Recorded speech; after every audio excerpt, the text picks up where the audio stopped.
Yıllardır fırından ekmek almıyorum. Evde kendim yapıyorum. Çıtır çıtır tam buğday ekmeği yapacağız bugün. Gerçekten muhteşem oluyor. Hem de çok kolay bir şekilde hemen yapımına geçelim. Uygun bir yoğurma kabına 1 tatlı kaşığı toz maya, 1 tatlı kaşığı toz şeker ve 2 su bardağı soğuk suyu alıyorum. Kullanmış olduğum su bardağımın ölçüsü 200 mililitredir. Şöyle bir karıştırdıktan sonra içerisine 2 su bardağı normal beyaz un, 3 su bardağı da tam buğday unu ekliyorum. 1 tatlı kaşığı tuzu da ekledikten sonra önce kaşıkla hamuru toparlıyorum. Daha sonra elimle yaklaşık 2-3 dakika kadar hamuru yoğuruyorum. Verdiğim bu ölçü tam ölçüdür. Garantili bir tariftir. Lütfen ölçünün dışına çıkmayalım. Şimdi kaşıkla hamuru toparladım. Elimle yoğuracağım. Hamurumuz şöyle orta sertlikte ele yapışmayan bir hamur olmalı. Ya bu hamur sert nasıl yumuşacık olur diye düşünmeyin. Sadece söylediklerimin dışına çıkmadan yapın. Sizler de sonucuna şaşıracaksınız.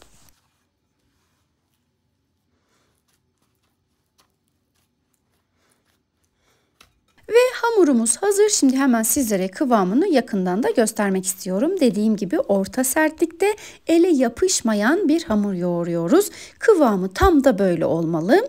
Hamuru yoğurduktan sonra kabın üzerine örtüyorum ve hamur 2 katına çıkana kadar mayalandırıyorum. Ortamın ısısına göre mayalanma süresi değişebilir. Ben yaklaşık 1 saat kadar mayalandırdım. Hamur mayalandıktan sonra elimi yağlıyorum ve hamurun havasını alıyorum. Daha sonra portakal büyüklüğünde parçalar alıp elimde yuvarlıyorum ve tepsiye diziyorum. Tepsiyi de önden yağladım ki bezeler yapışmasın. Bu arada ben bu hamur ölçüsünden toplamda 6 tane küçük ekmek çıkardım. Sizler dilerseniz 2 ekmek, 3 ekmek, 4 ekmek de çıkarabilirsiniz. Tamamen sizin tercihinize bağlı. Tüm bezelerimi aynı şekilde hazırladım. Toplamda 6 tane beze hazırladım. Bezeleri hazırladıktan sonra üzerlerini bir gıda poşetiyle kapatıyorum ve sadece bir 10 dakika kadar dinlendiriyorum. Neden dinlendiriyoruz? Şimdi biz bezeleri açacağız. Bezeleri açarken kolay açılabilmesi için mutlaka bir 5 dakika, 10 dakikada olsa dinlendirmemiz gerekiyor. 10 dakika sonra tezgahı biraz yağlıyorum. Elimi de yağlıyorum. Hamurla çalışırken elimizi yağlayalım ki hamur elimize yapışmasın. Tezgahı yağladıktan sonra ilk yapmış olduğum bezeyi tezgaha ters bir şekilde alıyorum ve bir pasta tabağı büyüklüğünde açıyorum. Bezeyi pasta tabağı büyüklüğünde açtıktan sonra hamuru içeriye doğru katlıyorum. Videoda görmüş olduğunuz gibi içeriye doğru katlayalım.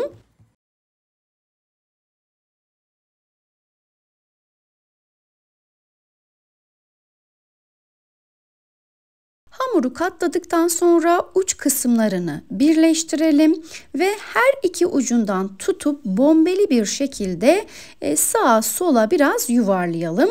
Daha sonra pişirme kağıdı serili fırın tepsisine dizelim. Tüm bezeleri aynı şekilde hazırlayalım. Tam buğday unundan ekmek yaparken içerisine mutlaka beyaz un eklemek gerekiyor. Eğer beyaz un eklemezseniz maalesef bu kıvamı yakalayamazsınız. Dilerseniz tam buğday unuyla beraber çavdar unu da ekleyebilirsiniz. Şöyle ki 2 su bardağı beyaz unu ekledikten sonra diğer unları karıştırarak da ekleyebilirsiniz. Tüm bezelerin hepsini aynı şekilde açıp katladıktan sonra tepsiye dizdim. Şimdi üzerlerine hafiften bastırıyorum ki tepsi mayası alırken dengesiz bir kabarma olmasın. Kabarması güzel olsun.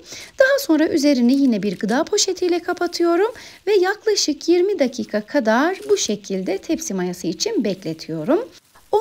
dakikada fırınımızı açalım. 200 derece fansız alt üst ayarda fırınımız ısınmaya başlasın.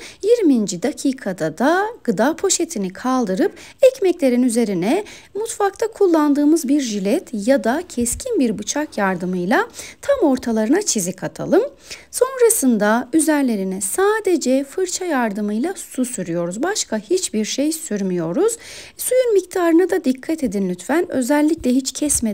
Sizlere gösteriyorum ki sizler de aynı şekilde ekmeklerin üzerine su sürün. Hepsi bu kadar. Fırının içerisine ekstradan su eklemiyorum. Hamurumuzun kıvamını zaten gördünüz. Şimdi bu ekmekleri önceden ısınmış 200 derece alt üst ayar fansızda yaklaşık 30 dakika pişiriyorum. Pişme süresi herkesin fırınında farklılık gösterebilir. Lütfen buna dikkat edelim. Ekmekleri pişirirken de fırın tabanının bir üst rafında pişiriyoruz. Yani çok ortalarda ya da yukarıda pişirmiyoruz. Tabanın bir üstü. Benim fırınımda 30 dakikada pişti. Fırından çıkardım. Soğumasını bekleyeceğim. Soğuduktan sonra sizlere kıvamını yakından da göstereceğim. Gerçekten muhteşem oldu. Zaten bir kere deneyin, bir daha vazgeçemeyeceksiniz. Ben yıllardır ekmeğimi bu şekilde hazırlıyorum.